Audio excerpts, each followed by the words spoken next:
Considering that the majority of the parts for the Melee came off of the Aethos, this is actually a really good comparison. It's probably one of the only true Aethos versus Melee comparisons with the exact same components. I've done in-depth videos on both of these bikes, so to keep it brief, the Aethos was a full SRAM Red ETAP Axis build with Enve 4.5 ARs and a set of 28mm Pirelli Race TLR tires.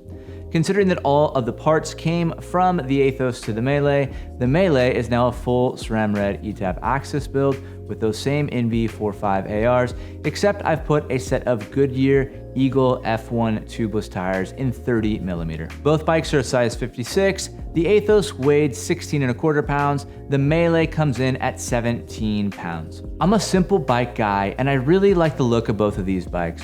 I love the Damascus gray color. I think it looks good on a computer screen. I think it looks even better in person. And I love that the branding is very simple and there aren't too many badges all over the bike. For the same reasons I like the Aethos. I think the branding and styling is very subtle and simplistic.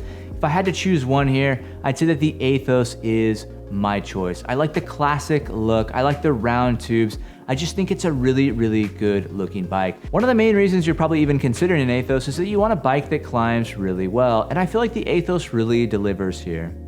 It's smooth, the power transfer is seamless, and it's one of those bikes that you feel like you could climb on all day long without getting tired, without getting fatigued. The Aethos just delivers. They seem to have struck some kind of a magical balance between stiffness, weight, and responsiveness. The Melee also climbs well, but the Aethos feels like it's very much in its element on climbs. The best way that I can describe the handling of these two bikes is that the Melee feels very raw and edgy, whereas the Aethos feels very refined and well-mannered. They both corner and handle high speeds with ease, but I would say, if I could put it in car terms, that the Melee has a little bit of oversteer, and the Aethos has a little bit of understeer. I've said before that the Aethos is the best handling bike that I've ever ridden, and I stand by that statement. I think it's fantastic. The Melee accelerates to speed and holds speed better than the Aethos. If you're hopping out of the saddle to sprint in a race or a county line sprint with your friends, the Melee stiffness is going to provide that responsiveness that you need on the flats and on undulating terrain. It's clear that Specialized and Enve prioritized comfort for the everyday athlete on both of these bikes.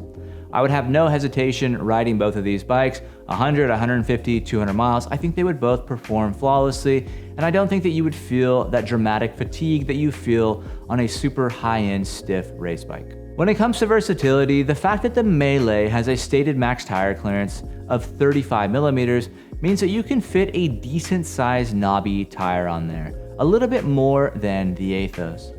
And if you can fit a 35mm Gravel King SS or maybe a Gravel King SK, well, now you've got a tire that you can take on road group rides and peel off and head through a canyon and go smash some fire roads or go hit light gravel trails with your friends. The other thing about the Melee is the Melee feels like it can take a little bit more of a beating.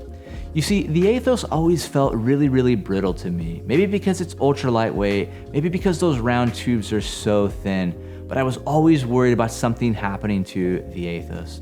Well, with the Melee, of course I'm gonna take care of it, but it just feels like it can take a little bit more of a beating, and it feels like it can handle a little bit more that I might end up throwing at it. Both of these frames come in at $5,500, and if there's an advantage, it goes to the Melee just slightly, because for $5,500, not only do you get frame, fork, seat post, and stem, but you also get bars of your choice. So bravo Enve for making that little touch point a value advantage for us consumers. The other intangible value of both of these bikes over, let's call it the broader spectrum of bikes, is that these bikes are somewhat rare. On a road group ride, it's rare that you run into somebody with an Aethos, and the Melee is so new, it's rare that you run into somebody with a Melee.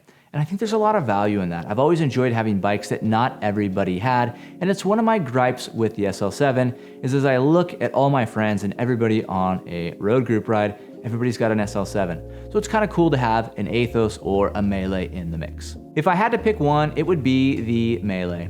The stiffness and the playfulness just kind of suits my riding style. I really like the handling and the mannerisms of the Aethos, But at 180 pounds, to me, the Aethos feels a little bit soft. I like the way the Melee accelerates and carries speed. It reminds me a lot of my old Venge. It's snappy, it's nimble, it's stiff, and it always keeps you on your toes, and it's a very lively and exciting ride. Don't get me wrong, the Aethos is an exceptional bike, and I don't know if you can go wrong with either of these, but for me and my riding style, if I had to choose one, it would be the Melee. Soon, I'll be installing and testing 35mm Gravel King SS tires on the Melee to see how well it functions as a do-it-all bike. In future videos, I'll talk about 10,000 miles on the Tarmac SL7 and whether or not I still think that bike is relevant and can hang in 2022. Anyways, until next time,